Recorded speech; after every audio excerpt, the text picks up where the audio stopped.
Big Boss season 7 37, 38, 39 തുടങ്ങി 3 എപ്പിസോഡുകൾ കുത്തിയിരുന്ന് കണ്ടു. സത്യം പറഞ്ഞു കഴിഞ്ഞാൽ പ്രത്യേകിച്ചൊന്നും ഇല്ലല്ലോ എന്ന് വിചാരിച്ചിരിക്കുമ്പോഴാണ് ലക്ഷ്മി വീണ്ടും സ്കോർ ചെയ്യുന്നത്.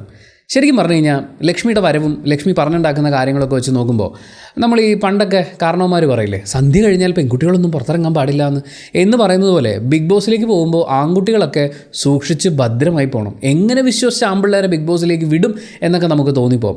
അനീഷാണ് ഇപ്രാവശ്യത്തെ ബിഗ് ബോസ് സീസൺ 7 മലയാളത്തിൽ വന്നിട്ട് പുരുഷന്മാർ അനുഭവിക്കുന്ന ബുദ്ധിമുട്ടുകളെയൊക്കെ ചൂണ്ടിക്കാണിക്കണം എന്ന് പറയുന്നത്. പക്ഷേ ആ കാര്യങ്ങളൊക്കെ ഇപ്പോൾ നമുക്ക് മനസ്സിലാക്കി തന്നുകൊണ്ടിരിക്കുന്നത് അനുമോളും ഇപ്പോൾ ലക്ഷ്മിയാണ്. ലക്ഷ്മിക്ക് അതിൽ 100 മാർക്കും നമ്മൾ കൊടുക്കേണ്ടതായിട്ടുണ്ട്. 3-ാം ദിവസം രാത്രിയാണ് സംഭവം നടക്കുന്നത്. ഡ്രസ്സ് മാറുന്ന സ്ഥലത്ത് വെച്ച് ലക്ഷ്മി ഒനീലിനോട് മൈക്ക് ധരിക്കൂ, എന്നിട്ട് എനിക്ക് സംസാരിക്കാനുണ്ടെന്ന് പറയുന്നു. ലക്ഷ്മി അവതരിപ്പിച്ച പ്രശ്നം എന്ന് പറയുന്നത്, കുറച്ച് നേരം മുമ്പ് ഒരു ടാസ്കിൽ ജയിച്ച സന്തോഷത്തിൽ എല്ലാവരും കൂടി ഇറങ്ങി നടക്കുമ്പോൾ വളരെ കൺജസ്റ്റഡ് ആയിരുന്ന ഒരു സ്ഥലത്ത് വെച്ച് ഒനീൽ നടന്നപ്പോൾ മസ്താനിയുടെ ദേഹത്ത് തട്ടുകയുണ്ടായി. അയാൾ അപ്പം തന്നെ അതിന് സോറി പറഞ്ഞു. പക്ഷേ മസ്താനിക്കൊരു സംശയം, അതൊരു ഇന്നപ്രോപ്രിയേറ്റ് ആയിട്ടുള്ള ടച്ചാണോ എന്നുള്ളത്. ഇത് നമുക്കൊന്ന് പ്രൈവറ്റായി സംസാരിച്ചാലോ എന്ന് ലക്ഷ്മിയോട് മസ്താനി പറഞ്ഞു. ലക്ഷ്മി ചെയ്തത് എന്താണെന്ന് വെച്ച് കഴിഞ്ഞാൽ ഒനീലിനോട് മൈക്കിട്, എനിക്ക് നിന്നോട് 2 പറയാനുണ്ട് എന്ന് പറഞ്ഞ് പല്ല് തേക്കുന്ന തിരക്കിൻ്റെ ഇടയിൽ അയാളെ കൊണ്ട് ആ മൈക്കൊക്കെ ധരിപ്പിച്ച ശേഷം നിങ്ങൾ അവളെ ഇന്നപ്രോപ്രിയേറ്റ് ആയിട്ട് തട്ടി സോറി പറഞ്ഞു, വളരെ മോശമാണ് എന്നൊക്കെ പറഞ്ഞു തുടങ്ങുമ്പോൾ ഒനീൽ തിരിച്ചു വയ്ക്കുന്നുണ്ട്, ഞാൻ അങ്ങനെ അതിന് മാത്രം പ്രശ്നമൊന്നും ഉണ്ടായിട്ടില്ലല്ലോ, തട്ടിയിട്ടുണ്ടായിരുന്നു, ഞാൻ അപ്പം തന്നെ സോറി പറഞ്ഞു.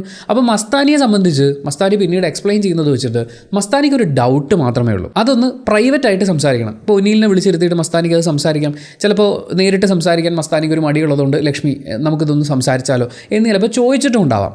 പക്ഷേ ലക്ഷ്മി ഇതിനെ ഡീൽ ചെയ്തത് ആക്ച്വലി ഒനീൽ തന്നെ പറയുന്നത് പോലെ ക്യാരക്ടർ അസാസിനേഷനാണ്. ഒരു പുരുഷന് നേരെ നിങ്ങളൊരു സ്ത്രീയോട് മോശമായി പെരുമാറി എന്ന് അവർ തറപ്പിച്ച് പറയുകയാണ് ചെയ്യുന്നത്. ഫസ്റ്റ് ഓഫ് ഓൾ ലക്ഷ്മി ഇത് കണ്ടിട്ടില്ല.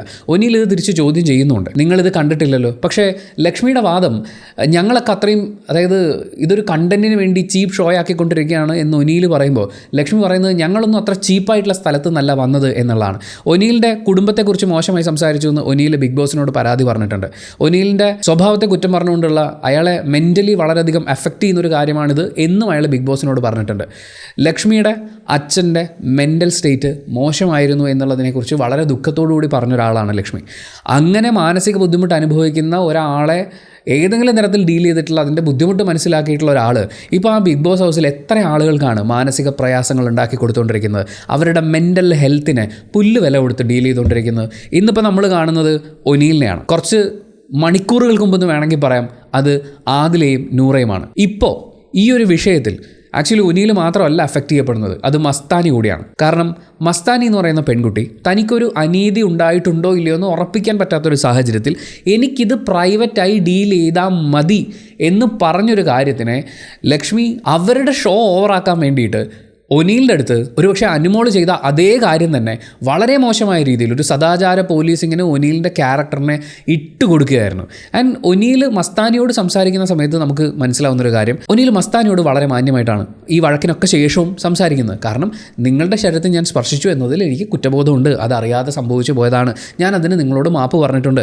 ഇപ്പോൾ ഈ പ്രശ്നം മസ്താനിക്കൊരു വിഷയമാവുന്നെങ്കിൽ അവിടെയൊക്കെ എനിക്ക് ഒനീലിനോട് റെസ്പെക്റ്റ് കൂടുകയായിരുന്നു. കാരണം മസ്താനി ഒരു അഫക്റ്റ് ചെയ്യപ്പെട്ട വ്യക്തിയാണ്. അങ്ങനെ ഒരാളോട് സംസാരിക്കുമ്പോൾ നമ്മൾ കാണിക്കേണ്ട ഒരു മിനിമം ഒരു മര്യാദയുണ്ട്. അത് ഏറ്റവും പൂർണ്ണമായ അളവിൽ ഒനീൽ എക്സ്പ്രസ് ചെയ്യുന്നുണ്ട്. പക്ഷേ ആ വിഷയത്തെ തൻ്റെ പേഴ്സണൽ ആവശ്യത്തിന് വേണ്ടി, തൻ്റെ ഷോ ഓഫിന് വേണ്ടി ദുരുപയോഗം ചെയ്തത് ലക്ഷ്മിയാണ്. ഇതൊക്കെ കണ്ടുകൊണ്ടിരിക്കുന്ന ചില ആളുകൾക്കെങ്കിലും തോന്നുമായിരിക്കും ജിസേലിനെയും ആര്യനെയും ആൾക്കൂട്ട വിചാരണയ്ക്ക് സദാചാര പോലീസിങ്ങിന് ഇട്ടുകൊടുക്കാൻ കാരണക്കാരിയായ ആളല്ലേ മസ്താനി, അപ്പം മസ്താനിയും ഇതുപോലെ കുറച്ച് കഷ്ടപ്പെടണ്ടേ, അങ്ങനെയൊക്കെ ചിന്തിക്കുമായിരിക്കും. പക്ഷേ നമ്മളും ലക്ഷ്മിയും തമ്മിൽ ഒരുപാട് വ്യത്യാസമുണ്ട്. ലക്ഷ്മിക്ക് ഒരാവശ്യത്തിന് ഒരാളെ എന്താ പറയുക, ആടിനെ അറക്കാൻ കിട്ടുന്നു എന്ന് പറയുന്ന പോലെ ഒരാളെ ആക്രമിക്കാൻ കിട്ടുന്ന സമയത്ത് കൂട്ടം കൂടി ആക്രമിക്കാൻ വേണ്ടി അവരെ ഇട്ടുകൊടുക്കുക എന്ന് പറയുന്ന ഒരു നടപടി സ്വീകരിക്കാൻ പറ്റുമായിരിക്കും. പക്ഷേ നമുക്കത് പറ്റില്ല.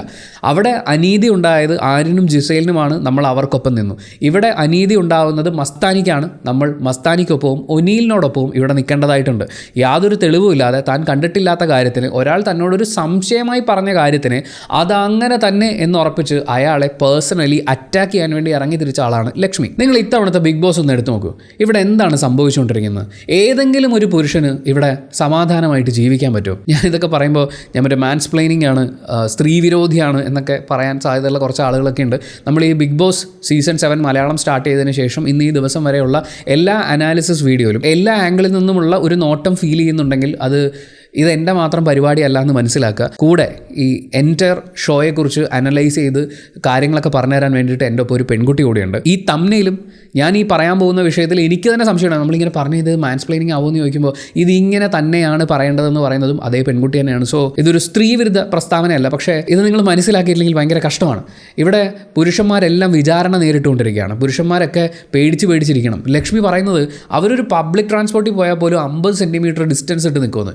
നിങ്ങൾ ആലോചിച്ച് നോക്കി, ഒരു KSRTC ബസ് ബ്രേക്ക് ഇടുന്ന സമയത്ത് 2 കൈയും ഫ്രണ്ടിലും ബാക്കിലും പിടിച്ചിട്ട് ഞാൻ 50 സെൻറ്റിമീറ്റർ എനിക്ക് ഡിസ്റ്റൻസ് വേണമെന്ന് പറയുന്നത് ഇത് എവിടുത്തെ ന്യായമാണ്? നിങ്ങൾ ആര്യൻ്റെ കാര്യം ആലോചിച്ച് നോക്കും. ആര്യനും ജിസയിലും ഒരുമിച്ച് കിടന്നുറങ്ങുന്നു എന്നുള്ള ഒറ്റ കാരണം കൊണ്ട് അവരെക്കുറിച്ച് കഥകൾ ഉണ്ടാക്കി പറഞ്ഞ് ആര്യൻ്റെ ക്യാരക്ടറിനെ അസാസിനേറ്റ് ചെയ്യാൻ നോക്കുകയാണ്. അയാൾക്ക് പുറത്തും അകത്തും ഒക്കെ ഉള്ള സ്ത്രീ സൗഹൃദങ്ങളെ പോലും ചോദ്യം ചെയ്യുന്ന തരത്തിൽ അയാളെ വിചാരണയ്ക്ക് ഇട്ട് കൊടുക്കുകയാണ്. ആണുങ്ങളെല്ലാം മൊണ്ണകളാണ്, പെണ്ണുങ്ങളെ കണ്ട മയങ്ങി നടക്കുന്നവരാണ് എന്ന് അനുമോളിരുന്ന് പറയുകയാണ്. മൂട് താങ്ങികൾ ആണുങ്ങൾക്ക് കൊടുക്കുന്ന പേരുകളാണ്. അക്ബറിനെ നിങ്ങൾ എടുത്ത് നോക്കൂ. അയാളുടെ നോട്ടം ശരിയല്ല എന്ന് ബിഗ് ബോസ് ഹൗസിൽ അങ്ങോട്ടും ഇങ്ങോട്ടും പറയാണ്. ആർക്കെതിരെയുള്ള നോട്ടം? സ്ത്രീകൾക്കെതിരെയുള്ള നോട്ടം. ഈ ആണുങ്ങൾ മുഴുവൻ സ്ത്രീകൾക്ക് അപകടകരമായ ഒരു സിറ്റുവേഷൻ ഇവിടെ ഉണ്ടാക്കി വെച്ചുകൊണ്ടിരിക്കുകയാണ് എന്നുള്ളത് നിരപരാധികളായ ആണുങ്ങളുടെ പോലും നെഞ്ചത്ത് വെച്ചുകൊണ്ടിരിക്കുകയാണ്. അപ്പാനി ശരത്തിൻ്റെ കാര്യം എടുത്ത് നോക്കൂ. അയാൾ ആരോടാണ് മോശമായിട്ട് പെരുമാറിയിട്ടുള്ളത്? അയാളെക്കുറിച്ച് ഇനി പറയാൻ കഥകൾ വല്ലതും ബാക്കിയുണ്ടോ? ഇതൊക്കെ പോട്ടെ, ഇവരൊക്കെ ബിഗ് ബോസ് ഹൗസിന് അകത്ത് നിൽക്കുന്ന ആളുകളല്ലേ. ബിഗ് ബോസ് ഹൗസിന് പുറത്ത് നിൽക്കുന്ന ആളാണ് റെനയുടെ ബോയ് ഫ്രണ്ട്. ആ പയ്യനെ കൊത്തിക്കീറാതെ ബാക്കി വെച്ചിട്ടുണ്ടോ ഇതിനകത്തുള്ള ആളുകൾ?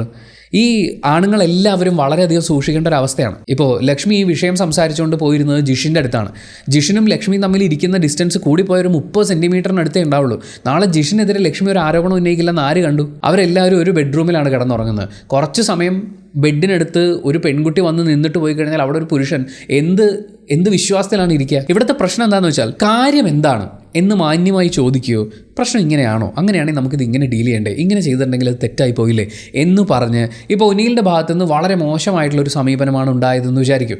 മസ്താനയെ അപമാനിക്കുന്ന രീതിയിൽ അയാൾ തിരിച്ച് സംസാരിച്ചു എന്ന് വിചാരിക്കും. അവിടെ അയാളുടെ മാന്യത ചോദ്യം ചെയ്യപ്പെടാം. അയാൾ ഡീൽ ചെയ്ത രീതി തെറ്റാണ് എന്ന് നമുക്ക് ചോദ്യം ചെയ്യാം. പക്ഷേ അവിടെ മസ്താനിയോട് ഏറ്റവും നന്നായി പെരുമാറുന്ന അയാളെ പ്രകോപിപ്പിച്ച് ഒനീലിനെ കൊണ്ട് ഇത് ഞാൻ സമ്മതിച്ച് തരത്തിലിടി പുല്ലേ എന്ന് പറയിപ്പിച്ച ശേഷമാണ് ലക്ഷ്മി അവിടെ നിന്ന് മാറുന്നത്. ഇനിയിപ്പോൾ ഈ കാര്യം ഒരു ചോദ്യമായിട്ട് വരുമ്പോൾ, ഈ കാര്യം ലാലേട്ടനോ അല്ലെങ്കിൽ ബിഗ് ബോസോ ചോദിച്ചു കഴിഞ്ഞാൽ ലക്ഷ്മി പറയും അയാൾ എന്നോട് മോശം ഭാഷയിൽ സംസാരിച്ചു, എടി ബോഡിന്ന് എന്നോട് സംസാരിച്ചു എന്ന്. ഒരാളുടെ ക്യാരക്ടറിനെ അസാസിനേറ്റ് ചെയ്ത് ലക്ഷക്കണക്കിന് ആളുകൾ കാണുന്ന ഒരു പ്രോഗ്രാമിൽ അയാൾ സ്ത്രീകളോട് മോശമായി പെരുമാറുന്നത്. ഇപ്പോൾ മസ്താനിയും അതുപോലെ തന്നെ ഒനീലും തമ്മിലുള്ള പ്രായ വ്യത്യാസത്തെക്കുറിച്ച്, ഒനീൽ തന്നെ ആ പ്രായത്തിൻ്റെ ഡിഫറൻസിനെ കുറിച്ച് സംസാരിക്കാറുള്ളതാണ്. ആ പ്രായ വ്യത്യാസത്തിലുള്ളൊരു പെൺകുട്ടിയുടെ അടുത്ത് ഇത്രയും മോശമായി ഇങ്ങനൊരു പബ്ലിക് സ്പേസിൽ ഇത്രയും ക്യാമറ ഉള്ളപ്പോഴും മിസ്ബിഹേവ് ചെയ്യുന്ന ഒരാളാണ് അയാളെന്ന് വരുത്തി തീർത്ത് കഴിയുമ്പോൾ പൊന്നെ മുത്തേ ലക്ഷ്മി എന്ന് വിളിച്ചിട്ട് സംസാരിക്കാൻ അതൊരു മനുഷ്യനെ കൊണ്ട് സാധിക്കുന്ന പരിപാടിയൊന്നുമല്ല. അപ്പം പോലും അയാൾ ലക്ഷ്മിയുടേതടക്കം കുടുംബത്തേക്ക് കയറി സംസാരിച്ചിട്ടില്ല. ലക്ഷ്മിയാണ് അത് തിരിച്ച് ചെയ്യുന്നത്. ലക്ഷ്മി ഇത് ആദ്യമായിട്ട് ചെയ്യുന്നതല്ല, ഒരുപക്ഷെ അവസാനമായി ചെയ്യുന്നതാവാനുള്ള ഒരു സാധ്യതയുമില്ല. ബിഗ് ബോസിനോട് പറയാനുള്ളത്, പറ്റുകയാണെങ്കിൽ നിങ്ങൾ ഒരാഴ്ച ലീവ് എടുത്ത് പോകണം. അല്ലെങ്കിൽ ഞാനിങ്ങനെ വെറുതെ ഇരിക്കുന്ന സമയത്ത് ബിഗ് ബോസ് എന്നെ ക്യാമറയിലൂടെ നോക്കി എന്ന് പറഞ്ഞിട്ട് ലക്ഷ്മി ഒരു കംപ്ലയിൻറ്റ് കൊടുക്കും. അത് മാത്രമല്ല, ലക്ഷ്മി ഇനിയും അവിടെയുള്ള ഒരുപാട് ആളുകളുടെ വീട്ടുകാരെ പറയും. അതുപോലെ അവരുടെ സെക്ഷുവാലിറ്റിയെ, ജെൻഡറിനെ, ഉദ്ദേശങ്ങളെ ഒക്കെ ചോദ്യം ചെയ്തുകൊണ്ട് ഇതുപോലെ ഒരുപാട് കഥകൾ പറയും. ലക്ഷ്മിയായിട്ട് ആരോടും മാപ്പ് പറയാൻ പോകുന്നില്ല. എന്നിട്ട് അവസാനം എന്ത് സംഭവിക്കും? ഈ പറയുന്ന ആളുകളുടെ എല്ലാം മെൻ്റൽ ഹെൽത്തിന് ബിഗ് ബോസ് അടക്കം ഉത്തരവാദിയാവും. ദീപസ്തംഭം മഹാശ്ചര്യം തനിക്കും കിട്ടണം പണം എന്നേ ബിഗ് ബോസ് ആലോചിക്കുന്നുണ്ടാവുള്ളൂ. പക്ഷേ ഈ പങ്കെടുക്കുന്ന കണ്ടസ്റ്റൻസിൻ്റെ മെൻ്റൽ ഹെൽത്തിന് ഒരു 10 പൈസയുടെ വില കൊടുക്കുന്നുണ്ടെങ്കിൽ, പ്രോഗ്രാം കണ്ടുകൊണ്ടിരിക്കുന്ന പ്രേക്ഷകരുടെ കോമൺ സെൻസിന് കുറച്ച് വാല്യൂ കൊടുക്കുന്നുണ്ടെങ്കിൽ, എൻ്റെ പൊന്നു ബിഗ് ബോസേ, പറ്റുമോ നിങ്ങളെ കൊണ്ട് വല്ലതും നടപടിയെടുക്കാൻ? നമ്മൾ ഈ വിഷയമൊക്കെ പറയുമ്പോഴേ സ്ത്രീകൾ പൊതു ഇടങ്ങളിൽ നേരിടേണ്ടി വരുന്ന അപമാനിക്കപ്പെടലുകളുണ്ട്. അവരൊരുപാട് ആക്രമിക്കപ്പെടുന്ന സാഹചര്യങ്ങൾ ഉണ്ടാകുന്നുണ്ട്. അതിനെതിരെ ശക്തമായി പ്രതികരിക്കുന്ന പെൺകുട്ടികളുണ്ട്, പ്രതികരിക്കാനാവാതെ പോകുന്ന ആളുകളുണ്ട്. അവർ പ്രതികരിക്കണം, ശക്തരാവണം എന്ന് തന്നെയാണ് ഇപ്പോഴും പറയുന്നത്. പക്ഷേ ആ സംഭവങ്ങളും ഈ സംഭവം തമ്മിലുള്ള വ്യത്യാസം എന്താണെന്ന് വെച്ചാൽ, ഇവിടെ പരാതിക്കാരി പോലുമല്ല, ഒരു സംശയമുണ്ട്. എന്നെ ടച്ച് ചെയ്തത് ഇന്നപ്രോപ്രിയേറ്റ് ആയിട്ടാണോ? അവർക്ക് അങ്ങനെ ഒരു സംശയം വരാനുള്ള കാരണം എന്താണ്? അവർ പോലും ആ സംഭവത്തിനെ കൃത്യമായി കണ്ടിട്ടില്ല. അപ്പോൾ അവർക്കൊരു ക്ലാരിറ്റി വേണം എന്നുള്ളതാണ് അവരുടെ ആഗ്രഹം. അവർക്കൊരു സംശയം മാത്രമാണുള്ളത്. ഈ സംശയം ബിഗ് ബോസിനോട് പറയാം, ഒനീലിനോട് പേഴ്സണലി സംസാരിക്കാം. അതിനുശേഷം ആ ഒരു കൺക്ലൂഷൻ അല്ലെങ്കിൽ ആ സംസാരം നല്ല രീതിയിൽ പോകുന്നില്ലെങ്കിൽ ഒരു കംപ്ലയിൻ്റ് ആയിട്ട് റേസ് ചെയ്യാം. ഇവിടെ ഒനീൽ പറയുന്നത് നിങ്ങൾ കംപ്ലയിൻ്റ് ആയിട്ട് റേസ് ചെയ്യൂ, അത് വീഡിയോയിൽ കാണിക്കട്ടെ, അപ്പോൾ മനസ്സിലാവുമെന്നുള്ളതാണ്. അത്രയും കോൺഫിഡൻസ് അയാൾക്കുണ്ട്. പക്ഷേ മസ്താനിയെ സംബന്ധിച്ച് ഇതിലൊരു സംശയമാണുള്ളത്. മസ്താനി അപ്പോൾ പോലും ഒനീലിനെ ക്യാരക്ടർ അസാസിനേഷൻ ചെയ്യാൻ വേണ്ടി ഇറങ്ങിത്തിരിക്കുന്നില്ല. പക്ഷേ ലക്ഷ്മി ഈ കാഴ്ച കണ്ടിട്ടില്ലാത്ത ആളാണ്, ഈ വിഷയം കണ്ടിട്ടില്ല. ഇനി ലക്ഷ്മി ഇത് കണ്ടിരുന്നു എന്ന് വിചാരിക്കും. ലക്ഷ്മി കണ്ടിട്ട് പറയാണ്, ഒനീൽ നിങ്ങളാ ചെയ്തത് വളരെ ഇൻഅപ്രോപ്രിയേറ്റ് ആയിരുന്നു, എനിക്കത് മനസ്സിലായി. അപ്പോൾ മസ്താനിക്ക് ഒരു ഡൗട്ടും ഉണ്ട്. അങ്ങനെയാണെങ്കിൽ ഈ വിഷയത്തിൽ ക്ലാരിറ്റി വരുന്നത് വരെ നമ്മൾ ലക്ഷ്മിക്കൊപ്പം നിൽക്കും. പക്ഷേ ഇവിടെ പ്രശ്നം, ലക്ഷ്മി ഇത് കണ്ടിട്ടില്ല.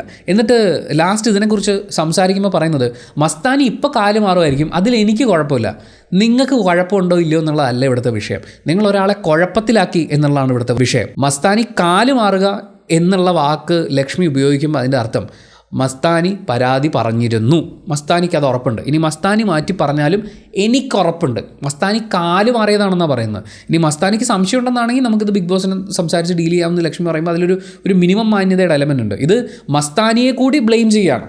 അതായത് ഒരു വിക്റ്റിമിനെ ബ്ലെയിം ചെയ്തിട്ടാണ് ലക്ഷ്മിയോട് സംസാരിക്കുന്നത്. എനിക്ക് കുഴപ്പമില്ല എന്ന് പറയുന്നതിന് പകരം മസ്താനിക്ക് അങ്ങനെ തോന്നിയിട്ടില്ലെങ്കിൽ ശരി, അപ്പം ഞാൻ ഇടപെട്ട് തെറ്റായിപ്പോയി, ഇനി മസ്താനി പറയുന്നൊന്നും ഞാൻ എടുക്കാൻ പോകുന്നില്ല.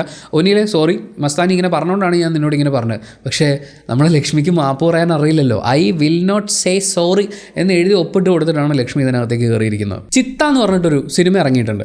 ആ സിനിമയിലെ ഏറ്റവും ബ്യൂട്ടിഫുൾ ആയിട്ടുള്ള സീൻ ഏതാണെന്നറിയോ?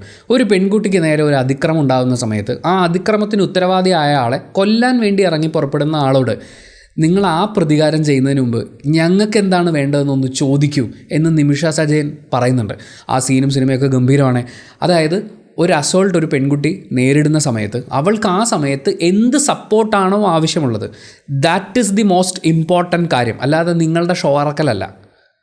ഇവിടെ മസ്താനി ഒരു അനീതി നേരിട്ടുള്ള ഒരാളാണ്. ഇപ്പോൾ പുറത്താണെങ്കിൽ ഒരു സ്ത്രീക്ക് നേരെ ഒരു അസോൾട്ട് ഉണ്ടാവുമ്പോൾ അവരാഗ്രഹിക്കുന്നത് ചിലപ്പോൾ ഇത് ഏറ്റവും അടുത്തൊരാളോടൊന്ന് തുറന്നു പറയാനായിരിക്കും. ഇവരത് കൊട്ടിഘോഷിച്ച് എവിടെയും പറയാനായിരിക്കില്ല. ഒരുപാട് കൺഫ്യൂസ്ഡ് ആയിട്ടുള്ളൊരു മെൻ്റൽ സ്റ്റേറ്റ് ആയിരിക്കും. ഒരു സപ്പോർട്ട് വളരെയധികം ആഗ്രഹിക്കുന്ന ഒരു സ്റ്റേജ് ആയിരിക്കും. അങ്ങനെ ഉറപ്പുള്ള ഒരാളോട് വേണം ഇത് പറയാൻ, അല്ലാതെ നമ്മളെ മുതലെടുക്കുന്ന ഒരാളുടെ അടുത്തല്ല ഇത് പോയി പറയേണ്ടത്. ആ സമയത്ത് അവരാഗ്രഹിക്കുന്ന കെയർ കൊടുക്കാൻ നിങ്ങൾക്ക് പറ്റില്ലെങ്കിൽ നിങ്ങളെ കൊണ്ട് കൊള്ളൂല എന്നേ പറയാനുള്ളൂ. ഇവിടെ മസ്താനി ഇങ്ങനൊരു വിഷയം ഉണ്ടാകുമ്പോൾ മസ്താനി കൺഫ്യൂസ്ഡ് ആണ്. മസ്താനിക്ക് ഒരു അനീതി ഏൽക്കേണ്ടി വന്നിട്ടുണ്ടോ എന്ന് മസ്താനിക്ക് സംശയമുണ്ട്. അതിൻ്റെ പേരിൽ അവർക്ക് ടെൻഷനുണ്ട്.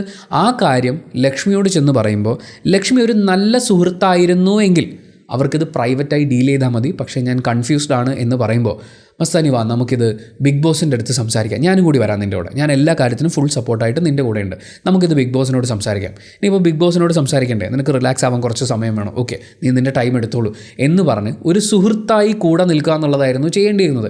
മസ്താനിക്ക് കോൺഫിഡൻസ് കൊടുത്ത് ഇതൊരു കംപ്ലൈൻറ്റായി റേസ് ചെയ്യാനുള്ള സപ്പോർട്ടായിരുന്നു കൊടുക്കേണ്ടിയിരുന്നത്. പക്ഷേ ഇവിടെ എന്താണ് ലക്ഷ്മി ചെയ്തത്? ഈ പരാതി ലക്ഷ്മിയോട് വന്ന് പറഞ്ഞ മസ്താനിയുടെ ക്യാരക്ടറിനെ ചോദ്യം ചെയ്യുകയാണ് ചെയ്യുന്നത്. അതായത് ഒരു പരാതി പറഞ്ഞ ശേഷം നമ്മൾ അവർക്ക് വേണ്ടി ശബ്ദം ഉയർത്താൻ പോകുമ്പോൾ കാല് മാറുന്ന ഒരുത്തി എന്ന് പറയുന്ന ഒരു ഇമേജ് മസ്താനിക്ക് ഉണ്ടാക്കി കൊടുത്തു. ഇപ്പുറത്തെ സൈഡിൽ ഒനിയിൽ ഏത് സ്ഥലത്ത് വെച്ചും ഒരു സ്ത്രീയെ കയറി പിടിക്കുന്ന രീതിയിലുള്ള ഒരു മോശം കുടുംബാവസ്ഥയിൽ നിന്ന് വരുന്ന ഒരാളാണ് എന്ന് വരുത്തി തീർത്തു. മറ്റൊരു പ്രധാനപ്പെട്ട കാര്യം, എന്തെങ്കിലും ഒരു വിഷയം കേൾക്കുമ്പോൾ ഈ ചാടി കയറി മറ്റവനെ അങ്ങ് ഭരിക്കാൻ ചെല്ലുന്ന പരിപാടി എന്ന് പറയുന്നത് ബേസിക്കലി ഇത്രയേ ഉള്ളൂ. ലക്ഷ്മി ഒരു ആൽഫ ഫീമെയിൽ കളിക്കാൻ നോക്കിയതാണ്. ഞാൻ ഇതിൻ്റെയൊക്കെ ഒടയമ്പ്രാട്ടിയാണ്, എനിക്കിതൊക്കെ അങ്ങ് സെറ്റിൽ ചെയ്യാൻ പറ്റും, ഞാനൊന്ന് കൈ ചൂണ്ടി സംസാരിച്ച് കഴിഞ്ഞാൽ അവർ വിറച്ചു പോകും, ഒനിയിലെ അടുത്ത് നീ ഇവിടെ നിൽക്കില്ല ഒനിയിലെ എന്നൊക്കെ പറഞ്ഞ് ഭീഷണിപ്പെടുത്തിയിട്ടാണ് ബിഗ് ബോസിനോട് ക്യാമറയിൽ പോയി ലക്ഷ്മി പരാതിയൊക്കെ പറയുന്നത്. ആ ആൽഫ ഫീമെയിൽ കളിക്കാൻ നോക്കിയത് 8 മടക്കി പോക്കറ്റ് വെക്കേണ്ട ഒരു സാഹചര്യത്തിലേക്ക് ലക്ഷ്മി എത്തിച്ചേർന്നു എന്നുള്ളതാണ് അവിടെ സംഭവിച്ചിരിക്കുന്നത്. ഈ ഒരു ഇൻസിഡൻറ്റിൽ നമ്മൾ ഏറ്റവും കൂടുതൽ അപ്രിഷ്യേറ്റ് ചെയ്യേണ്ട കുറച്ച് ആളുകളുണ്ട്. അതിലൊരാൾ ഷാനവാസാണ്, മറ്റൊരാൾ അഭിലാഷാണ്, അക്ബറുണ്ട്, പ്രവീണുണ്ട്, ജിഷിനുണ്ട്. ഇവരൊക്കെയും ചെയ്തിരുന്ന കാര്യം എന്ന് പറയുന്നത് ഫസ്റ്റ് ഓഫ് ഓൾ ലക്ഷ്മിയെ ന്യായീകരിച്ച് എന്നാൽ നിങ്ങളത് ഡെമോൺസ്ട്രേറ്റ് ചെയ്ത് കാണിക്കൂ എന്ന് പറയുന്ന ചീപ്പ് പരിപാടിക്ക് മുതിർന്നില്ല. ഈവൻ മസ്താനി പോലും ഡെമോൺസ്ട്രേറ്റ് ചെയ്ത് കാണിച്ചാൽ പ്രശ്നമാവോ എന്ന് ചോദിക്കുന്നുണ്ടായിരുന്നു. അതൊരു മുൻ പാഠം ഉൾക്കൊണ്ടതായിരിക്കും, നല്ല കാര്യം. അങ്ങനെ ഡെമോൺസ്ട്രേറ്റ് ചെയ്യാമെന്ന് പറയുന്ന ഒരു തല്ലിപ്പൊളി കാര്യം പറഞ്ഞില്ല എന്ന് മാത്രമല്ല, ഈ വിഷയത്തിൽ ഒനിയിലിനും മസ്താനിക്കും ഒരുപോലെ സപ്പോർട്ട് കൊടുത്തിട്ടുണ്ട്. ഒരുപോലെ സപ്പോർട്ട് കൊടുത്തു എന്ന് പറയുമ്പോൾ AMMA പണ്ട് കൊടുത്ത പോലെ ഇരയ്ക്കും വേട്ടക്കാരനും ഒപ്പം രണ്ടും ഞങ്ങളുടെ മക്കളാണ് എന്ന് പറയുന്ന പോലത്തെ പരിപാടിയൊന്നുമല്ല. മസ്താനി അവിടെ പറയുന്നു, മസ്താനി കൺഫ്യൂസ്ഡ് ആണ്, മസ്താനിക്കത് ഉറപ്പില്ല. ഒനിയിൽ പറയുന്നു, ഞാൻ ഉറപ്പിച്ച് പറയുന്നു എൻ്റെ ഭാഗത്ത് വീഴ്ച ഉണ്ടായിട്ടില്ല, അത് ബിഗ് ബോസിനോട് റേസ് ചെയ്യാം എന്നും പറയുന്നുണ്ട്. അതേസമയം ഈ വിഷയം വഷളാക്കാൻ ശ്രമിക്കുന്ന ലക്ഷ്മി ഒരു സൈഡിൽ നിൽപ്പുണ്ട്. ലക്ഷ്മി ഇവരെ രണ്ടുപേരെയും കുറ്റക്കാരാക്കി ചിത്രീകരിച്ചുകൊണ്ടിരിക്കുകയാണ്. ജിഷിൻ തിരിച്ച് പറയുന്നുണ്ട്, നിങ്ങളുടെ ഭാഗത്ത് തെറ്റുണ്ട്, അത് കൺജസ്റ്റഡ് ആയിരുന്നൊരു ഏരിയ അല്ലേ, അവിടെ അങ്ങനെ സംഭവിച്ചു പോവില്ലേ എന്ന് പറയുന്ന ചോദ്യങ്ങളൊക്കെ ജിഷിൻ ചോദിക്കുന്നുണ്ട്. ബാക്കിയുള്ള ആളുകൾ മസ്താനിക്ക് പറയാനുള്ളത് കേട്ടതിന് ശേഷം മസ്താനിക്കൊപ്പം നിൽക്കുകയും സാരമില്ല അതങ്ങനെയാണ് എന്ന് പറഞ്ഞ് ആശ്വസിപ്പിക്കുകയും ഈവൻ ഒനിയിലടക്കം ആശ്വസിപ്പിക്കുകയും അതിനുശേഷം ഒനിയിലിനൊപ്പം നിൽക്കുകയും ചെയ്യുന്നുണ്ട്. ഇതിനിടയ്ക്ക് അനുമോളെ ഒന്ന് ശ്രദ്ധിക്കേണ്ടതായിട്ടുണ്ടായിരുന്നു. ഇതുപോലൊരു പ്രശ്നം സ്വന്തമായിട്ടുണ്ടാക്കിയിട്ട് വിട്ടുകൊടുക്കില്ല ലാലേട്ട എന്ന് പറഞ്ഞ് നിന്നിരുന്ന അനുമോൾ ഈ വിഷയം വരുമ്പോൾ ഒനിയിലിനെ ആശ്വസിപ്പിക്കുന്നതായി കണ്ടിട്ടുണ്ടായിരുന്നു. ചേഞ്ച് ആയതാണെങ്കിൽ നല്ലതാണ്, പക്ഷേ എനിക്ക് അങ്ങനെ തോന്നുന്നില്ല. ഇങ്ങനൊരു വിഷയം ഉണ്ടാകുന്ന സമയത്ത് അവിടെ ഈ പുരുഷന്മാരെല്ലാവരും ഇതിനെ കൃത്യമായി ഒബ്സർവ് ചെയ്യുകയും എല്ലാവർക്കും ഒപ്പം നിൽക്കാൻ, അതായത് ഇവിടെ ഇരയാക്കപ്പെടുന്നവരാരാണോ അവർക്കൊക്കെ ഒപ്പം നിൽക്കാൻ തയ്യാറാവുകയും ചെയ്യുമ്പോൾ രണ്ട് കാര്യങ്ങളാണ് അവരുടെ മനസ്സിൽ കൂടി പൊയ്ക്കൊണ്ടിരിക്കുക. ഒന്നാമത്തതൊരു ഹ്യൂമാനിറ്റേറിയൻ കൺസിഡറേഷനാണ്. മനുഷ്യരാണ് ഇവിടെ വേദനിച്ചുകൊണ്ടിരിക്കുന്നത്. വെളുപ്പിന് 1:30 മണിയാണ് 2 മണിയാണെന്ന് ബിഗ് ബോസിന് അനൗൺസ് ചെയ്യാം, പക്ഷേ 2 മനുഷ്യരവിടെ മുറിവേൽക്കപ്പെടുകയും വേദനിക്കുകയും ചെയ്യുമ്പോൾ അവർക്കൊപ്പം നിൽക്കുകയും പ്രശ്നം എന്താണെന്ന് മനസ്സിലാക്കി അതിനൊപ്പം ചേരുകയും ചെയ്യുക എന്ന് പറയുന്നത് ഒരു മനുഷ്യപ്പറ്റുള്ള ആൾക്കാർ ചെയ്യുന്നതാണ്. 2, നാളെ ഏത് നിമിഷവും ഇവർക്കൊക്കെ എതിരെ ഇതേപോലുള്ള ആരോപണങ്ങൾ വന്നേക്കാം. അതിന് പറ്റിയ ആൾക്കാർ ആ ബിഗ് ബോസ് ഹൗസിലുണ്ട്. ഇത് നമ്മൾ പറയുമ്പോൾ എല്ലാ സ്ത്രീകളും പുരുഷന്മാരെ ഒന്ന് കൈ കിട്ടിക്കഴിഞ്ഞാൽ അവർക്കെതിരെ ഒരു പരാതി കൊടുക്കാം എന്ന് പറഞ്ഞ് കാത്തിരിക്കുന്ന ആളുകളായിട്ടല്ല. പക്ഷേ ആ ആറ്റിറ്റ്യൂഡ് മനസ്സിൽ കൊണ്ടു നടക്കുന്ന, ആ കാർഡിറക്കി കളിച്ച് ജയിക്കാൻ ശ്രമിക്കുന്ന കുറച്ച് ആളുകൾ ബിഗ് ബോസ് ഹൗസിൽ വളരെ ആക്റ്റീവായിട്ടുണ്ട്. നിങ്ങൾ അവരുടെ നിസ്സഹായ അവസ്ഥയൊന്ന് ആലോചിച്ച് നോക്കിയേ.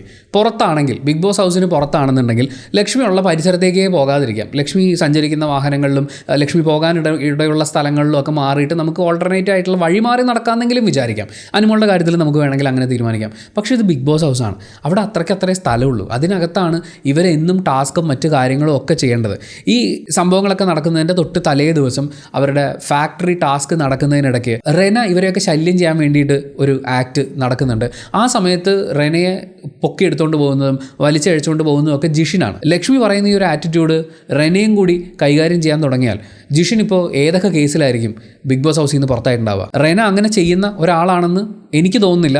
കാരണം ആ ഗെയിം കുറച്ചും കൂടി മുന്നോട്ട് പോകുന്ന സമയത്ത് റെന പറയുന്നുണ്ട് എൻ്റെ ബോഡിയിൽ ടച്ച് ചെയ്യരുതെന്ന്. ആ പറയുന്ന മൊമെൻറ്റിൽ ജിഷിൻ ബാക്കോട്ട് മാറുന്നുണ്ട്. പക്ഷേ ഇനി അങ്ങോട്ട് ഒരുപാട് ഫിസിക്കൽ ടാസ്കുകളൊക്കെ വരുന്ന സമയത്ത് ലക്ഷ്മി ഉൾപ്പെടുന്ന ഒരു ടാസ്കിൽ ഈ പുരുഷന്മാർ എന്ത് ധൈര്യത്തിലാണ് ചെന്ന് നിൽക്കുക? 50 സെൻറ്റിമീറ്റർ ഡിസ്റ്റൻസ് ഇട്ടിട്ട് ഫുട്ബോൾ കളിക്കാമെന്ന് പറയാൻ പറ്റുമോ? ഇത്തരം ഒരു ആരോപണമൊക്കെ ഇതിനകത്ത് ഉണ്ടാകുന്ന സമയത്ത് ഈ പുരുഷന്മാരൊക്കെ അനുഭവിക്കുന്ന ബുദ്ധിമുട്ടുകളൊന്നും ആലോചിച്ച് നോക്കിയേ. ഇതിലേതൊക്കെ പുറത്തേക്ക് എയർ ചെയ്യപ്പെടുന്നു എന്നുള്ളത് പുറത്ത് നിൽക്കുന്ന നമ്മൾ കാണുന്നുണ്ട്. പക്ഷേ അവരറിയുന്നില്ല. അവരുടെ കുടുംബാംഗങ്ങൾ എന്ത് ചിന്തിക്കുമെന്ന് ആലോചിച്ച് അവർ അത്രയും ടെൻസ്ഡാണ്.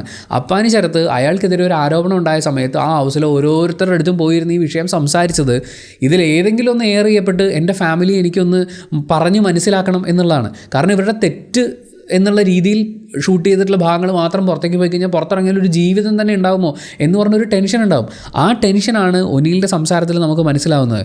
ഞാൻ മെൻ്റലി വളരെയധികം ബുദ്ധിമുട്ട് അനുഭവിക്കുന്ന ഒരു കാര്യമാണിത്, എൻ്റെ മെൻ്റൽ ഹെൽത്തിനെ ബാധിക്കുന്ന ഒരു കാര്യമാണിത്, ഇതിന് നടപടി എടുത്തേ പറ്റുമെന്ന്. അപ്പോൾ ആ സമയത്ത് അവിടെ ഇരുന്ന് പുച്ഛിച്ച് കൈയടിച്ച ലക്ഷ്മിയുണ്ട്. അതിന് എന്താണോ അർഹതയുള്ളത് അത് ഒനിയിൽ ഡെലിവർ ചെയ്തിട്ടുണ്ട്. എന്തെങ്കിലും കാണിക്കട്ടെ എന്നുള്ള അർത്ഥത്തിൽ പുച്ഛിച്ച് അയാൾ അതിനെ മൈൻഡ് ചെയ്യാതെ അങ്ങനെ ഒരു കണ്ടൻറ്റ് കൊടുക്കേണ്ട ഒരാവശ്യവും അതിനില്ല എന്ന് കരുതി എല്ലാ പുച്ഛവും വാരി വെതറിക്കൊണ്ട് ഒനിയിൽ നടന്നു പോകുന്നത് കണ്ടപ്പോൾ സത്യം പറഞ്ഞാൽ ആ നടത്തത്തിന് ഒരു കൈയടിക്കാൻ തോന്നി. ഇനി ബിഗ് ബോസിൻ്റെ അടുത്ത് മസ്താനി എന്ന് പറയുന്നുണ്ട് ഇത് എയർ ചെയ്യരുത് എന്ന്. പക്ഷേ ഇത് എയർ ചെയ്യണം, ഇത് ഡിസ്കസ് ചെയ്യപ്പെടണം. ഇതിൻ്റെ സത്യാവസ്ഥ എന്താണ് എന്നുള്ളത് അറ്റ്ലീസ്റ്റ് ഒനീലിൻ്റെ ഭാഗമെങ്കിലും ബിഗ് ബോസിലൂടെ തന്നെ ഇതേ എപ്പിസോഡിൽ തന്നെ പുറത്ത് വരണമായിരുന്നു. അങ്ങനെ വന്നില്ലായിരുന്നെങ്കിൽ ഈ ലക്ഷ്മി നാളെ ബിഗ് ബോസൊക്കെ കഴിഞ്ഞ് പുറത്തിറങ്ങി ഏതെങ്കിലും ഇൻ്റർവ്യൂ കൊടുക്കുമ്പോൾ പുറത്താരും അറിഞ്ഞിട്ടില്ല, ബിഗ് ബോസിൽ അത് ബിഗ് ബോസ് കട്ട് ചെയ്ത് കളഞ്ഞാണ്, ശരിക്കും ഒനീൽ മസ്താനിയെ കയറി പിടിച്ചു എന്ന് പറഞ്ഞു കളയും. ചിലപ്പോൾ ഒന്നിൻ്റെ കൂടെ ഒരു തള്ളെന്ന് പറയുന്ന പോലെ ഞാൻ നേരിട്ട് കണ്ടു എന്നും പറഞ്ഞു കളയും. നേരത്തെ പറഞ്ഞില്ലേ ബിഗ് ബോസിൽ പോകുന്ന ആമ്പിള്ളേർ ഇനി എങ്ങനെ പുറത്തിറങ്ങി നടക്കും എന്ന് പറയുന്ന ഒരു അവസ്ഥയിലേക്ക് എത്തുമോ എന്ന് പേടിക്കേണ്ടുന്ന ഒരു സാഹചര്യത്തിലേക്ക് ഇവരൊക്കെ കൂടി ചേർന്ന് ഈ ഗെയിമിനെ കൊണ്ട് എത്തിക്കുന്നുണ്ട്. അക്ബർ പറയുന്നത് തന്നെയാണ് പരിപാടി. ഇതൊരു വള്ളി പൊട്ടിയ കേസാണ് എന്ന് പറയുന്ന പോലെ അത്രയും നമുക്ക് ഹാൻഡിൽ ചെയ്യാൻ ഭയങ്കര ഇറിറ്റേഷൻ ഫീൽ ചെയ്യുന്നൊരു കേസാണിത്. ഇതിപ്പോൾ ഒരൊറ്റ ആഴ്ചയിൽ 2ാമത്തെ കേസായിട്ടുണ്ട്. ലാലേട്ടൻ ഇനി ഇതിലെന്താണ് ചോദിക്കാൻ പോകുന്നത്? അതോ ഒന്നും ചോദിക്കൂലേ? അതോ ഒരു 3-4 ലാസ്റ്റ് വാർണിംഗ് എല്ലാവർക്കും ഓരോന്ന് വെച്ച് കൊടുത്തിട്ട് പോവുകയാണോ ചെയ്യുക എന്നുള്ളത് മനസ്സിലാവുന്നില്ല. It's totally unfair. ഇത്രയും സബ്സ്റ്റാൻഡേർഡ് ആയിട്ടുള്ള ചിന്താഗതികൾ വെച്ച് പുലർത്തുന്ന ഞാനാണ് നമ്പർ 1, എനിക്ക് ആരെ വേണമെങ്കിലും ദ്രോഹിക്കാം, ആരുടെ മാനസികാവസ്ഥ വേണമെങ്കിലും തകരാറിലാക്കാം, എന്നിട്ട് ഞാനിങ്ങനെ ഞെളിഞ്ഞടക്കും, ഞാൻ ആരോടും മാപ്പ് പറയില്ല എന്ന് പറയുന്ന ഒരു ആൽഫ ഫീമെയിൽ ക്യാരക്ടർ പോർട്രേ ചെയ്യാൻ വേണ്ടി മാത്രം അവിടെ എത്തിയിട്ടുള്ള ഒരു എത്തിക്സും നമുക്ക് ഒരു ഏരിയയിലും കാണാൻ പറ്റാത്ത ഒരു ക്യാരക്ടറായിട്ടാണ് ലക്ഷ്മിയെ ഫീൽ ചെയ്യുന്നത്. ഇനി ബാക്കിയുള്ള ബിഗ് ബോസ് സീസൺ 7 മലയാളത്തിൻ്റെ 37, 38, 39 ദിവസങ്ങളിൽ സംഭവിച്ചത് എന്തൊക്കെയാണെന്ന് ചോദിച്ചാൽ എല്ലാവരും വഴക്കിട്ടു. അതാണ് സംഭവിച്ചിട്ടുള്ള കാര്യം. ആ വഴക്ക് കിച്ചണിലാണ് മെയിനായിട്ട് നടന്നത്. കിച്ചണിലെ വഴക്കിന് ശേഷം ബിഗ് ബോസ് ഹൗസിൻ്റെ പല മൂലകളിലായി നടന്നുകൊണ്ടിരുന്ന വഴക്കെല്ലാം കൂടി ഒരുമിപ്പിച്ച് ഒരു ഫാക്ടറിയിലേക്ക് കോൺസെൻട്രേറ്റ് ചെയ്യിച്ചു എന്നുള്ളതാണ് ബിഗ് ബോസ് ആകെ ചെയ്തിട്ടുള്ളൊരു കാര്യം. എന്നാൽ ആ ഫാക്ടറി ടാസ്ക് എന്തെങ്കിലും രസകരമായി എന്തെങ്കിലും സംഭവിച്ചോ എന്ന് ചോദിച്ചാൽ ഒന്നും സംഭവിച്ചിട്ടില്ല. കുറേ കൈ മുറിഞ്ഞിട്ടുണ്ട്, ആക്രമണങ്ങൾ ഉണ്ടായിട്ടുണ്ട്. നിങ്ങൾ ഫിസിക്കലി കളിക്കല്ലേ, ആക്രമിക്കല്ലേ, കൂർത്ത സാധനങ്ങളും മൂർച്ചയുള്ള സാധനങ്ങളും എടുത്ത് കളിക്കരുതേ എന്ന് ബിഗ് ബോസ് അവിടെ ഇരുന്ന് അലമുറയിട്ട് കരയുകയായിരുന്നു. എന്നിട്ടും അതൊന്നും കേൾക്കാൻ കൂട്ടാക്കാതെ സാധാരണയുള്ള തമ്മിത്തല്ല് അവർ ഫാക്ടറിക്കുള്ളിൽ നടത്തി. ഇതിനിടയ്ക്ക് എന്തെങ്കിലും എൻ്റർടൈനിങ് ആയ ഒരു പരിപാടി നടത്തിയിട്ടുണ്ടെങ്കിൽ അത് ആ അനീഷ് നേതൃത്വം കൊടുത്ത സർക്കസ് ടാസ്ക് മാത്രമാണ്. ബിഗ് ബോസ് ഇവർക്ക് കുറച്ച് അപ്പൂപ്പൻ താടി എല്ലാം കൂടി കൊടുത്ത് അതിങ്ങനെ മോളിൽ നിന്ന് താഴോട്ട് പറപ്പിച്ച് ഏറ്റവും കൂടുതൽ അപ്പൂപ്പൻ താടി എടുക്കുന്നവർക്ക് വേണ്ട, അതും വേണ്ട, അപ്പൂപ്പൻ താടി പിടിച്ച് പറിച്ച് കുത്തി ഭയങ്കര പ്രശ്നമാക്കിക്കളെ എല്ലാവരും കൂടി. ഒരു അപ്പൂപ്പൻ താടി കൈ കൊടുത്തിട്ട് അതിൻ്റെ വിത്തിൽ ബാലൻസ് ചെയ്ത് നിൽക്കാനുള്ള ടാസ്ക് വല്ലതും കൊടുക്കുക. അങ്ങനെ അല്ലെങ്കിൽ ഇതുങ്ങളൊക്കെ പരസ്പരം തമ്മിൽ തല്ലി ഒരവസ്ഥയായിപ്പോൾ. 37-ാം ദിവസം ബിഗ് ബോസ് ആരംഭിക്കുമ്പോൾ നമ്മൾ അഖിൽ മാരാറിനെ കാണുന്നുണ്ട്. പുള്ളി വന്ന് ടാസ്ക് ലെറ്റർ വായിക്കുന്നുണ്ട്. ആ ടാസ്കിൽ അത് വായിക്കുന്ന സമയത്ത് പുള്ളി എല്ലാവരോടും കൂടി പറയുന്നത് ടാസ്ക് ലെറ്റർ ശ്രദ്ധിച്ച് വായിക്കണം, അതിനകത്ത് ലൂപ്പ് ഹോൾസും മറ്റു കാര്യങ്ങളും ഒക്കെ ഉണ്ടാവും, അത് മനസ്സിലാക്കിയിട്ട് വേണം കളിക്കണമെന്ന്. ഒരാൾക്കും അത് മനസ്സിലായിട്ടില്ല എന്നുള്ളത് പിന്നീടുള്ള 3 ദിവസത്തെ പെർഫോമൻസ് കാണുമ്പോൾ മനസ്സിലാവുന്നുണ്ട്. സംഭവം ഇത്രയേ ഉള്ളൂ. അവിടെ ഒരു ചെരുപ്പ് ഫാക്ടറി ഉണ്ട്. നൂദില ചെരുപ്പ് ഫാക്ടറി എന്നാണ് പേരിട്ടിരിക്കുന്നത്. നൂറയാണ് ചെരുപ്പ് ഫാക്ടറിയുടെ ഓണർ. നൂറയെ സഹായിക്കാൻ വേണ്ടി അവിടെ ഒരു അസിസ്റ്റൻ്റ് ഉണ്ട്, അയാളാണ് ജിഷിൻ. അതുപോലെ അവിടെ തൊഴിലാളി നേതാവായിട്ട് അക്ബറും ഉണ്ട്. ബാക്കി കുറച്ച് ആളുകളെ തൊഴിലാളികളായി സെലക്ട് ചെയ്തിട്ടുണ്ട്. അവർക്കൊരു ഓർഡർ കൊടുക്കും. ഓർഡർ കൊടുക്കുന്ന സമയം മുതൽ അടുത്ത ഓർഡർ കിട്ടുന്നത് വരെയാണ് ആദ്യം കൊടുത്ത ഓർഡർ പ്രിപ്പയർ ചെയ്യാനുള്ള സമയം. കൃത്യസമയത്തിനുള്ളിൽ ഓർഡർ പ്രിപ്പയർ ചെയ്ത് കൊടുത്തിട്ടില്ലെങ്കിൽ അവർ ആ ടാസ്ക് ഫെയിലാവും. അങ്ങനെ 3 ടാസ്ക്കാണുള്ളത്. 3 ദിവസങ്ങളിലായിട്ടാണ് ഇത് നടക്കുക. നൂറയുടെ കയ്യിൽ കുറച്ച് ഗോൾഡ് കോയിൻസും കുറച്ച് ബ്ലാക്ക് കോയിൻസും കൊടുക്കും. നന്നായി പെർഫോം ചെയ്യുന്ന, കൃത്യമായി പണിയെടുക്കുന്ന ആളുകൾക്ക് ഗോൾഡ് കോയിൻ കൊടുക്കുക. പണിയിൽ ഉഴപ്പുന്ന അല്ലെങ്കിൽ മോശമായി പെരുമാറുന്ന ആളുകൾക്ക് ബ്ലാക്ക് കോയിൻ കൊടുക്കുക. ഇത്രയാണ് നൂറേനെ ഏൽപ്പിച്ചിട്ടുള്ളത്. അതിനുശേഷം നൂറയെ കൺഫെഷൻ റൂമിലേക്ക് വിളിപ്പിച്ച് ബാക്കി ആരോടും പറയാത്ത കുറച്ച് റൂൾസും കൂടി ഇതിൻ്റെ കൂടെ പറയുന്നുണ്ട്. നൂറയ്ക്ക് കഴിഞ്ഞ ദിവസങ്ങളിൽ തൊപ്പി ടാസ്ക് മത്സരിച്ച് ജയിച്ചപ്പോൾ കിട്ടിയിട്ടുള്ള 2 സൂപ്പർ പവറുകൾ നൂറ കയ്യിൽ വെച്ചിട്ടുണ്ട്. അതിലൊന്ന് 3 ആഴ്ചത്തേക്കുള്ള നോമിനേഷൻ വിമുക്തിയാണ്. മറ്റൊന്ന് 3 ആഴ്ചകളിലേക്ക് ഒരാളെ ഡയറക്റ്റ് എവിക്ഷനിലേക്ക് നോമിനേറ്റ് ചെയ്യാനുള്ള പവറാണ്. അപ്പോൾ ഈ 3 ടാസ്കുകളിൽ ഏതെങ്കിലും 2 എണ്ണമെങ്കിലും വിജയിച്ചാലാണ് നൂറയ്ക്ക് ഇപ്പോൾ കിട്ടിയിട്ടുള്ള ആ 2 സൂപ്പർ പവറും കയ്യിൽ വെക്കാൻ പറ്റുക. 2 ടാസ്ക് എങ്കിലും കൃത്യമായി പൂർത്തിയാക്കാൻ പറ്റിയിട്ടില്ലെങ്കിൽ ഒരു സൂപ്പർ പവർ നൂറയ്ക്ക് നഷ്ടമാവും. ഇത് ബാക്കി ടീംമേറ്റ്സിനോട് പറഞ്ഞിട്ടില്ല. പക്ഷേ നൂറ വളരെ സ്മാർട്ടായതുകൊണ്ട് എല്ലാവരും ഇരിക്കുന്ന സമയത്ത് തന്നെ അത് കൃത്യസമയത്ത് ഡെലിവറി ചെയ്തിട്ടില്ലെങ്കിൽ അതിൽ എനിക്കൊരു കാര്യമുണ്ട്, അതിപ്പോൾ പറയൂല എന്നൊക്കെ ഇരുന്ന് പറയുന്നുണ്ട്. എന്ത് ബുദ്ധിമോശമായിപ്പോയി നൂറ എന്നുള്ളതാണ്. കാരണം ഈ ടാസ്ക് എല്ലാം കഴിഞ്ഞ് കഴിയുമ്പോൾ 3-ാം ദിവസം അക്ബർ നൂറയോട് പറയുന്നുണ്ട്, ഇത് നിനക്കുള്ള ഒരു പണി ഉണ്ടായിരുന്നു എന്നുള്ളത് നിൻ്റെ മുഖത്തുനിന്ന് തന്നെ ഞങ്ങൾ വായിച്ചെടുത്തിട്ടുണ്ടായിരുന്നു എന്നുള്ളത്. എന്തായാലും ഈ ഒരു റൂളും കൂടി ഇതിൻ്റെ കൂടെ ആഡ് ചെയ്തപ്പോൾ നൂറ ആകെ ടെൻസ്ഡ് ആയിട്ടുണ്ട്. നൂറയ്ക്ക് ഇത് ആദിലോട് ഡിസ്കസ് ചെയ്യാൻ പറ്റില്ല.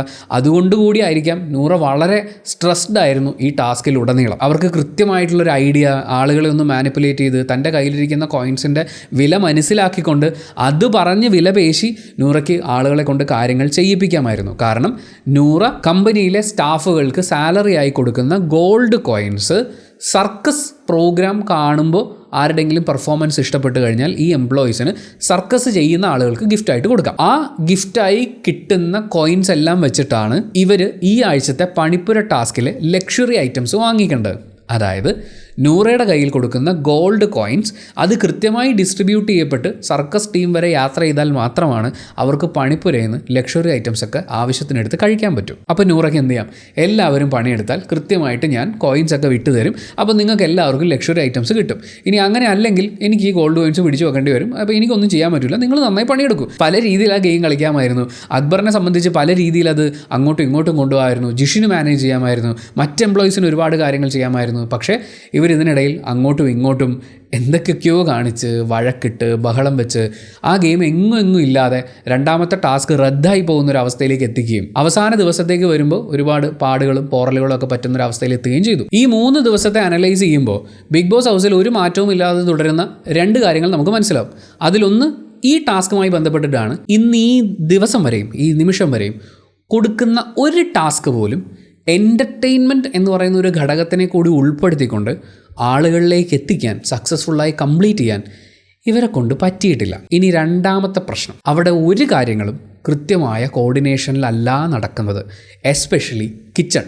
അവിടെ ഒരു ക്യാപ്റ്റനുണ്ട്, ഒരു കിച്ചൺ ക്യാപ്റ്റനുണ്ട്. പക്ഷേ ഇപ്പോഴും സ്വജനപക്ഷപാതവും വലിയ വലിയ ബാലൻസിങ് ഇല്ലാതെയുള്ള കാര്യങ്ങളും അങ്ങോട്ടും ഇങ്ങോട്ടുമുള്ള ചീത്തവിളിയും ബഹളവും ഒക്കെ ആയിട്ട് കിച്ചൺ എപ്പോഴും ബഹളങ്ങൾ കൊണ്ട് ആക്റ്റീവാണ്. ഈ 3 ദിവസത്തിലുടനീളം ഒരു കോംബോ ഉണ്ടാക്കാൻ ശ്രമിക്കുന്ന അനുമോൾ, പ്രവീൺ കൂട്ടുകെട്ടിനെ നമുക്ക് കാണാൻ വേണ്ടിയിട്ട് പറ്റും. ഫാക്ടറി ടാസ്കിലേക്ക് വരുമ്പോൾ ഞങ്ങൾ ഭാര്യ ഭർത്താവാണ്, ഞങ്ങൾക്ക് ജോലി തരുമോ എന്ന് ചോദിക്കുന്നു. അതുപോലെ ഒരുമിച്ചിരുന്നുള്ള സംസാരങ്ങളും കാര്യങ്ങളും ഒക്കെ ഒരു ട്രാക്ക് ബിൽഡ് ചെയ്യാൻ വേണ്ടിയിട്ടുള്ള ശ്രമമാണ് എന്നുള്ളത് സാബുമാൻ അടക്കമുള്ള ആളുകൾ ചൂണ്ടിക്കാണിച്ചിട്ടുള്ളതുമാണ്. അത് അവിടെ ഇവിടെയായിട്ട് നമുക്ക് ശ്രദ്ധിക്കാൻ പറ്റുന്ന അവസ്ഥയിൽ തന്നെയാണുള്ളത്. അതുകൊണ്ട് തന്നെ ആയിരിക്കാം അനുമോളുടെ ഭാഗത്തു നിന്ന് വരുന്ന വീഴ്ചകൾ പ്രവീണിൻ്റെ പല കാര്യങ്ങളും അനുമോളോ ശക്തമായി ചോദ്യം ചെയ്യുന്നതായിട്ട് നമ്മൾ കാണുന്നില്ല. അതിൻ്റെ കൂടെ നമ്മൾ കിച്ചണിലേക്ക് നോക്കുകയാണെങ്കിൽ ജിസേൽ കിച്ചണിൽ കയറി കുക്ക് ചെയ്ത് അവർക്ക് ഇഷ്ടമുള്ള ഭക്ഷണ സാധനം കുക്ക് ചെയ്ത് കഴിച്ചതിനെ തുടർന്നുള്ള ഒരു വലിയ ബഹളം നമ്മൾ കാണുന്നുണ്ട്. ബിന്നിയും റെനയും ഒക്കെ അവരെ എതിർക്കുന്നുണ്ട്. എന്നാൽ അതേസമയം പ്രവീൺ അവരെ ന്യായീകരിച്ചുകൊണ്ട് സംസാരിക്കുന്നത് നമുക്ക് കാണാൻ പറ്റും. അതൊരു വലിയ ബഹളമായിട്ട് മാറുകയാണ്. ഇത്രയും നാളായിട്ട് എന്ന് വെച്ചാൽ ഇത്രയും ആഴ്ചകൾക്കിപ്പുറം എത്തുന്ന ബിഗ് ബോസ് ഹൗസിലുള്ള കിച്ചൺ ടീം അധികാരം ഏറ്റെടുത്തിട്ടുള്ള ആളുകൾക്ക് ഇപ്പോഴും മനസ്സിലായിട്ടില്ല കിച്ചണിൽ പ്രശ്നങ്ങൾ ഉണ്ടാവുന്നത് കിച്ചൺ ടീം അംഗങ്ങളല്ലാത്ത ആളുകൾ കിച്ചണിൽ കയറി കാര്യങ്ങൾ ചെയ്യുന്നതാണ് എന്നുള്ളത്. കാരണം അങ്ങനെ ആയിരുന്നെങ്കിൽ അവരങ്ങനെ ഒരു റൂള് വെക്കുകയും അത് കൃത്യമായി പാലിക്കുകയും ചെയ്തേനെ. ഇപ്പോൾ നമ്മൾ കാണുന്ന വിഷയം എന്ന് പറയുന്നത് ഉച്ചയ്ക്ക് ചോറ് കിട്ടിയിട്ടില്ലായിരുന്നു എന്നുള്ള കാരണം ചൂണ്ടിക്കാണിച്ച് രാത്രിയായപ്പോൾ ആലു പറാത്ത ഉണ്ടാക്കി കഴിച്ചു എന്നുള്ളതാണ് വിഷയം. അപ്പോൾ ജിസയിൽ കുക്ക് ചെയ്യുന്നു, ഒരാൾക്ക് വേണ്ടിയിട്ടെന്ന് പറയുന്നു, ജിഷിന് വേണ്ടിയിട്ടെന്ന് പറയുന്നു, പക്ഷേ വേറെയും ആളുകൾ അത് കഴിച്ചല്ലോ എന്നൊക്കെ ചൂണ്ടിക്കാണിച്ചാണ് ബിന്നിയും റെനയും കൂടി ബഹളം വെക്കുന്നത്. ആ സമയത്ത് ആര്യനും ജിസയിലും ഒക്കെ ന്യായീകരിച്ച് പറയുന്നത് ഉച്ചയ്ക്ക് ഞങ്ങൾക്ക് ചോറ് കിട്ടിയിട്ടില്ല, നിങ്ങൾ ചോറും പരിപ്പുകറിയൊക്കെ കഴിച്ചില്ലേ, അതിന് പകരം ഞങ്ങൾ കുറച്ച് ഗോതമ്പും കുറച്ച് ഉരുളക്കിഴങ്ങും എടുത്ത് ചപ്പാത്തി ഉണ്ടാക്കി അല്ലെങ്കിൽ ആലു പറാത്ത ഉണ്ടാക്കി എന്നുള്ളതാണ് അവരുടെ ന്യായം. പക്ഷേ അപ്പോൾ പോലും ഇവിടെ ബിന്നി പറയുന്ന ന്യായം കറക്റ്റാണ്. കിച്ചൺ ടീം ഉണ്ടല്ലോ, കിച്ചൺ ടീമിനോട് പറഞ്ഞ് വിശപ്പുണ്ടെങ്കിൽ അങ്ങനെ ഒരു സാധനം വേണമെങ്കിൽ കിച്ചൺ ടീമിനോട് പറഞ്ഞ് അത് ഉണ്ടാക്കിക്കണമായിരുന്നു. അല്ലാതെ അവിടെ കയറി കുക്ക് ചെയ്യുക എന്ന് പറയുന്നത്, ഇനി അങ്ങനെ ചെയ്യുകയാണെങ്കിലും പ്രവീൺ എന്ന് പറയുന്ന കിച്ചൺ ക്യാപ്റ്റൻ കിച്ചൺ ടീം അംഗങ്ങളോട് എല്ലാവരോടും സംസാരിച്ച് അതിലൊരു വ്യക്തത വരുത്തിയതിന് ശേഷം വേണമായിരുന്നു അവരെ കൊണ്ട് അത് ചെയ്യിക്കാൻ. അത് പുള്ളിയുടെ ഭാഗത്തുനിന്ന് കാണുന്നില്ല. ഇപ്പോൾ ഉച്ചയ്ക്ക് ചോറ് കിട്ടിയില്ല എന്നുള്ളൊരു പരിഭവം ഇവർ പറയുമ്പോൾ ഉച്ചയ്ക്ക് ചോറ് കിട്ടിയിട്ടില്ലെങ്കിൽ അത് കിച്ചൺ ടീമിനെ അറിയിക്കണം. കിച്ചൺ ടീമിനോട് അവർക്ക് ആവശ്യമായ ആഹാരം കൊടുക്കണം എന്നുള്ള കാര്യം കിച്ചൺ ടീം ക്യാപ്റ്റനും അല്ലെങ്കിൽ അവിടെ ഒരു ടീം ക്യാപ്റ്റൻ ഉണ്ട് അയാളും പറയണമായിരുന്നു. അങ്ങനെ കിച്ചൺ ടീമിനകത്തും ഒരു കോർഡിനേഷൻ ഇല്ല. കിച്ചൺ ടീമിനെ കോർഡിനേറ്റ് ചെയ്യേണ്ട house captain Abhilash actually missing ആണ്. അഭിലാഷ് ആകെ ഷാനവാസിനെ ചീത്ത വിളിക്കാൻ വേണ്ടി ശബ്ദം ഉയർത്തുന്ന സമയത്തല്ലാതെ അഭിലാഷിനെ നമുക്ക് കാണാൻ പറ്റുന്നില്ല. അയാൾ ക്യാപ്റ്റൻ ആണല്ലോ എന്നുള്ളത് ഈ ബിഗ് ബോസ് ഹൗസിൽ ക്യാപ്റ്റൻ ഇല്ലേ എന്ന് ചിന്തിച്ചപ്പോഴാണ് ഞാൻ തന്നെ ഓർത്തത്. ഇതിനിടയിൽ ബിഗ് ബോസ് ഹൗസ് ക്യാപ്റ്റനും കിച്ചൺ ക്യാപ്റ്റനും കൂടി കൂട്ടുനിന്നുകൊണ്ട് നെവിൻ അവിടെയുള്ള റേഷനായി കിട്ടിയിട്ടുള്ള സാധനങ്ങൾ എടുത്ത് ആഹാരം കുക്ക് ചെയ്ത് കഴിക്കുന്നത് റെന കണ്ടുപിടിക്കുന്നുണ്ട്. റെന ആക്ച്വലി അക്കാര്യത്തിൽ ഭയങ്കര മിടുക്കിയായിരുന്നു. അവർ കഴിക്കുന്ന ക്രിസ്പി ആയിട്ടുള്ളൊരു സാധനം കാണുമ്പോൾ അത് ബിസ്ക്കറ്റാണ്, അത് ബേക്ക് ചെയ്താണ്, എങ്ങനെ ഉണ്ടാക്കി, അത് ഗോതമ്പ് ഉപയോഗിച്ച് ഉണ്ടാക്കിയിട്ടുള്ളതാണ് എന്നൊക്കെ കൃത്യമായ തെളിവടക്കം പ്രവീണിനോട് എന്ന് പറയുമ്പോൾ പ്രവീണിന് തിരിച്ചൊന്നും പറയാനില്ല. പ്രവീൺ ഇത് കണ്ടിട്ടേ ഇല്ലാന്ന് നെവിൻ ന്യായീകരിക്കാൻ ശ്രമിക്കുന്നുണ്ട്. ഇതിനിടയിൽ അനുമോളെയും കുറേ ചീത്ത വിളിക്കുന്നത് നമുക്ക് കാണാം. പക്ഷേ അൾട്ടിമേറ്റ്ലി ഇവിടുത്തെ ക്യാപ്റ്റന്മാരൊക്കെ ഫെയിലിയേഴ്സാണ്. പക്ഷേ ഇവരെല്ലാവരും എല്ലാ ടീം ക്യാപ്റ്റന്മാരും ടീം മെമ്പേഴ്സും കണ്ടുപിടിക്കേണ്ടത് അനീഷിനെയാണെന്ന് ഞാൻ പറയും. അനീഷ് വെസൽ ടീമിലാണുള്ളത്.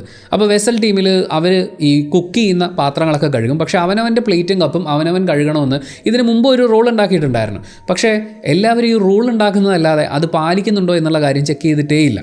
പക്ഷേ ആര്യൻ കഴിച്ച പ്ലേറ്റ് കഴുകി വെക്കാതെ പോയപ്പോൾ അനീഷ് പുറകെ പോയി ആര്യനെ അവിടെ വിളിച്ചുകൊണ്ട് വന്ന് ആര്യനോട് ഷൗട്ട് ചെയ്യേണ്ട സാഹചര്യം ഉണ്ടായിരുന്നു. കാരണം ആര്യൻ അത് അംഗീകരിക്കുന്നില്ല.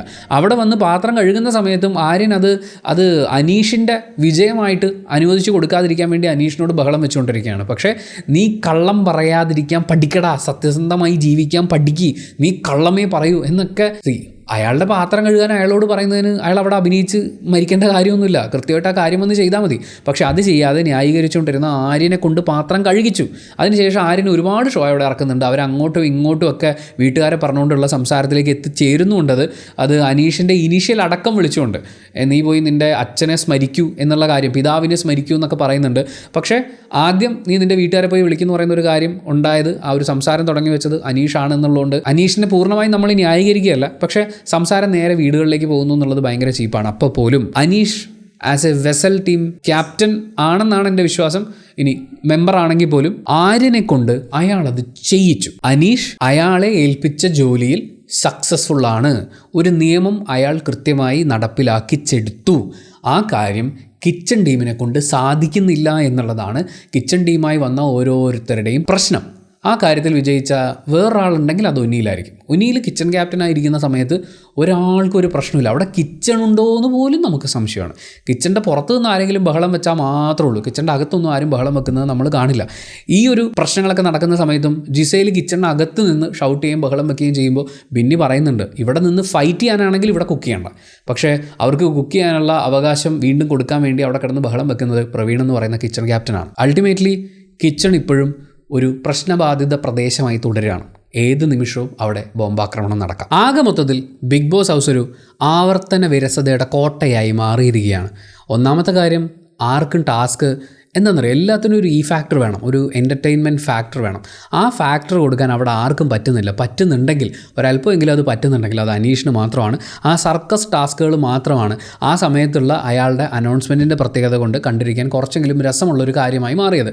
അത് മാറ്റി നിർത്തി കഴിഞ്ഞാൽ ഒരു എൻ്റർടൈൻമെൻ്റ് ഇല്ല. ടാസ്ക് വൃത്തിയായിട്ട് കംപ്ലീറ്റ് ചെയ്യുന്നുണ്ടോ? അതില്ല. അങ്ങോട്ടും ഇങ്ങോട്ടും ഇവർക്ക് കിട്ടുന്ന ക്യാരക്ടേഴ്സിനെയാണോ ഇവർ പ്ലേ ചെയ്യുന്നത്? അല്ല, ഇവരങ്ങോട്ടും ഇങ്ങോട്ടും പണി കൊടുക്കണം, സമ്മതിക്കൂല, അതാണ് ഇതാണ്, ബഹളം വെക്കുന്നു.